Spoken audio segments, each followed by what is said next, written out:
নির্যাতনের ভয়াবহতা এতটাই ভারী ছিল যে তারা নিজ জন্মস্থানের মাটি আঁকড়ে ধরে থাকতে পারেননি। দীর্ঘ সময় ধরে 15.5 বছর জাতির উপর প্রচণ্ড দুঃশাসন চাপিয়ে দিয়ে তাণ্ডব চালানো হয়েছে। অসংখ্য মায়ের বুক খালি হয়েছে, বোনেরা বিধবা হয়েছে, শিশুরা এতিম হয়েছে। অসংখ্য লোককে গুম করা হয়েছে। গুমের শিকার 235 জন লোক এখনো তাদের আপনজনের কাছে ফিরে আসেননি।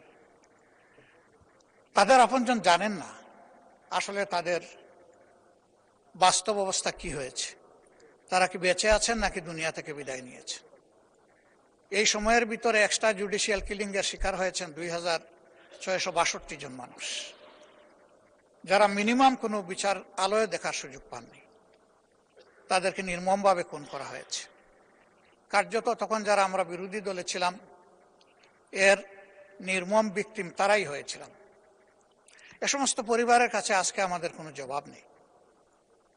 শুধু তাই নয়, রাষ্ট্রের সকল সাংবিধানিক প্রতিষ্ঠানকে একে একে ধ্বংস করে ফেলা হয়েছিল এবং সবগুলোতেই দলীয় কর্তৃত্ব এককভাবে কায়েম করা হয়েছিল দেশকে কুক্ষিগত করার জন্য।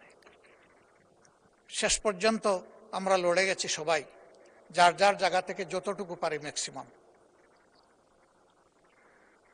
তাদের অপকর্মের শেষ পরিণতি হিসাবে 2024 সালের জুলাই মাসে যে আন্দোলন তরুণ যুব সমাজের দ্বারা দানা বেঁধে উঠেছিল, আগস্টের 5 তারিখ গিয়ে এটা পরিণতি লাভ করেছে।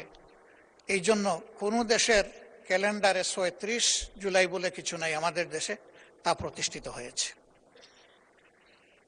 এই আন্দোলনে যারা নেতৃত্ব দিয়েছেন তারা সৌভাগ্যবান।